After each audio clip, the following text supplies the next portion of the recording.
নমস্কার বন্ধুরা, সবাই কেমন আছো? আশা করছি সবাই খুব ভালো আছো। কিচেন অফ দেবশ্রীর নতুন একটি ব্লগে তোমাদের সবাইকে স্বাগত জানাচ্ছি। আজকে আমার কিচেনে রান্না করছি আমি বর্ষাকালের একদম আইডিয়াল আদর্শ খাবার, সেটা হচ্ছে আমাদের সবার প্রিয় খিচুড়ি। কিভাবে বানাবো চলো দেখে নিই। এখানে আমি চাল নিয়েছি, দেখো গোবিন্দভোগ চালের চালটা খুলতেই মানে যা সেন্ট বেরিয়েছে না, অসাধারণ একটা সেন্ট বেরিয়েছে।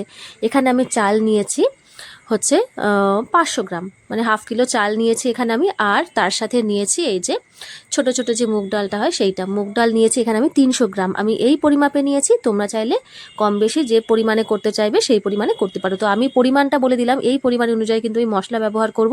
চাল নিয়েছি 500 গ্রাম, ডাল নিয়েছি আমি 300 গ্রাম। তো এবারে চলো দেখো, মানে ডালটা কিন্তু আগে ভেজে নিতে হবে। মুগ ডাল আমরা ভেজে রান্না করে আমরা সবাই জানি।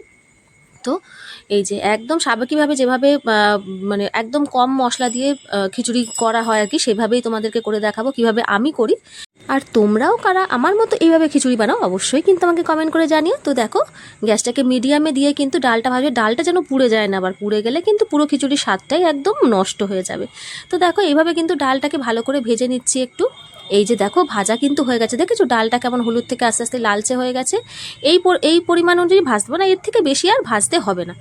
ব্যাস, ভাজা কিন্তু কমপ্লিট আমাদের ডালটা। এবারে কিন্তু গ্যাসটা আমি পুরোপুরি অফ করে দিয়েছি। দেখো চালের মধ্যে কিন্তু ডালটা দিয়ে দিলাম, কেন বলো তো, একসাথেই কিন্তু ধুয়ে নেবো, যেহেতু একসাথেই বসাবো সেই কারণে। তো এই যে দেখো জল দিয়ে মোটামুটি 3বার মতো ধুয়েছি আমি, বেশি ধোবো না খুব একটা, মানে বেশি কষলে ধুলে আবার গোবিন্দভোগ চালের গন্ধটা পুরো কিন্তু নষ্ট হয়ে যায়। দেখেছো চালের আলে কত নোংরা থাকে, উঠে এসছে।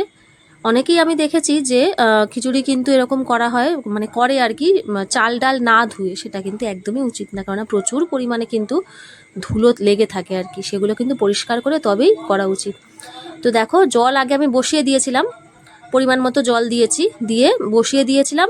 জলটা যখন ফুটে উঠেছে তখনই কিন্তু আমি চাল আর ডালটা দিয়ে দিলাম। তো চলো মশলা কী কী লাগছে দেখিয়ে দিই। এখানে নুন নিয়েছি, হলুদ, জিরের গুঁড়ো, আর হচ্ছে চিনি। নুন নিয়েছি 2 চামচ, হলুদ গুঁড়ো নিয়েছি 2 চামচ, আর এখানে 3 চামচের মানে 2.5 চামচ মতো নিয়েছি জিরের গুঁড়ো, আর চিনি নিয়েছি ওরকম 3 চামচ মতো আছে। এখানে দেখো টমেটো নিয়েছি 2টো, কাঁচা লঙ্কা নিয়েছি, গোটা কাঁচা লঙ্কা নিয়েছি, এটা লাস্টে দেবো। আর নিয়েছি 2 ইঞ্চি মতো আদা, 2 ইঞ্চির একটু কম আছে, 1.5 ইঞ্চি মতো আদা নিয়েছি। তো এই পরিমাণ দেখো আদাটাকে আমি কিন্তু মিক্সিতে পেস্ট করে নিয়েছি, মোটামুটি ভরা ভরা 2 চামচ হয়েছে। আর এই যে টমেটোটাকে কিন্তু আমি গ্রেট করে নিয়েছি, গ্রেট করে দেবো যাতে না একদম মানে খিচুড়ির মধ্যে মুখে লাগে। তো এই যে দেখো, আর তেজপাতাও কিন্তু নিয়েছি। দেখো চাল আর ডালটা কিন্তু আমার মোটামুটি সিদ্ধ হয়েছে, আর খানিকক্ষণ হলেই কিন্তু হয়ে যাবে। তার মধ্যে কিন্তু মশলাটা আমি কষিয়ে দেবো। দেখো তেলের মধ্যে দিয়ে দিলাম হচ্ছে, আমি সর্ষের তেল নিয়েছি, তোমরা চাইলে সাদা তেলেও করতে পারো। এখানে তেজপাতা দিয়ে দিলাম, একটু হলুদ দিয়ে তার মধ্যে দিয়ে দিলাম আদা বাটা। হলুদ কেন দিলাম আগে, কেননা হলুদ দেওয়ার পরে আদা দিলে কিন্তু আদাটা ছেটে না, সেই কারণেই কিন্তু এটা একটা টিপ। তো দেখো এখানে কিন্তু এই যে তারপরেই কিন্তু আমি এই যে টমেটো পেস্টটাও দিয়ে দিলাম, মানে দিয়ে কিন্তু ভালোভাবে একটুখানি নেড়ে নেবো, নিয়ে সমস্ত মশলা কিন্তু একসাথে দিয়ে দেবো, হলুদ, নুন, জিরে আর হচ্ছে চিনি। এবারে যদি পরে নুন লাগে, কেননা খিচুড়িটা তো অনেকটা পরিমাণে করি, তখন কিন্তু টেস্ট করে তখন আবার পরে দেওয়া যাবে নুন চিনিটা। তো একটা আন্দাজ অনুযায়ী ইউজ করবে। তো আমি এখানে সেই আন্দাজ অনুযায়ী দিয়েছি মোটামুটি। তো এখানে ভালো করে দেখো মশলাটাকে কষিয়ে নেবো। দেখো দেখেছো একদম ভালোভাবে কষানো হয়ে গেছে, কীভাবে বোঝা যাচ্ছে যে এই যে সাইড থেকে কিন্তু একদম তেলটা ছেড়ে দিয়েছে। তো ব্যাস, মশলা কিন্তু আমাদের একদম কষানো কমপ্লিট।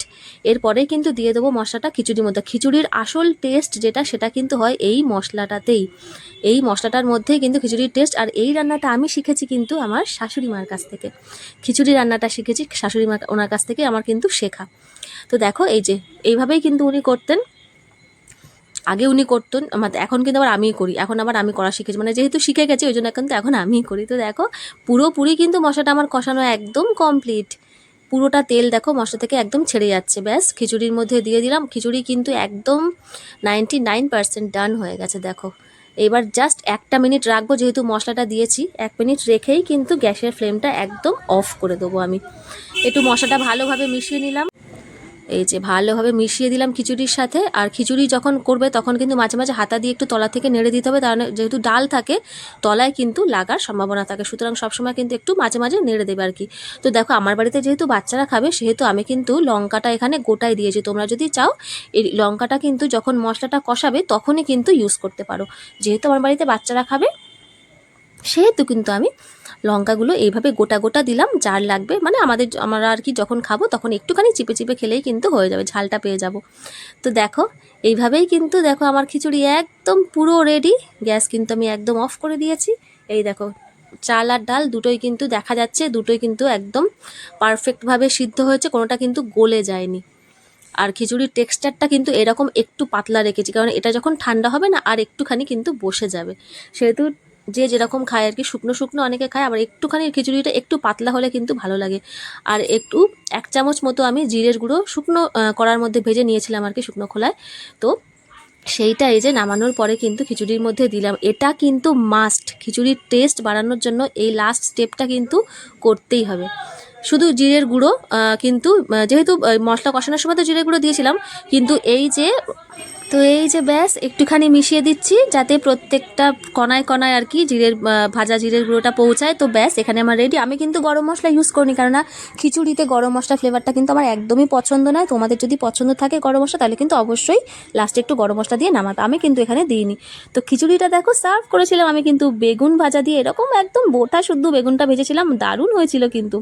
আর তার সাথে করেছিলাম একটা লাবড়ার তরকারি আর পাঁপড় ভাজা। ব্যাস আমাদের কিন্তু খিচুড়ি একদম ডান। কেমন লাগলো ভিডিওটা অবশ্যই কিন্তু কমেন্ট করে জানিও। নতুন বন্ধুরা চ্যানেলটা সাবস্ক্রাইব করে পাশে থেকো।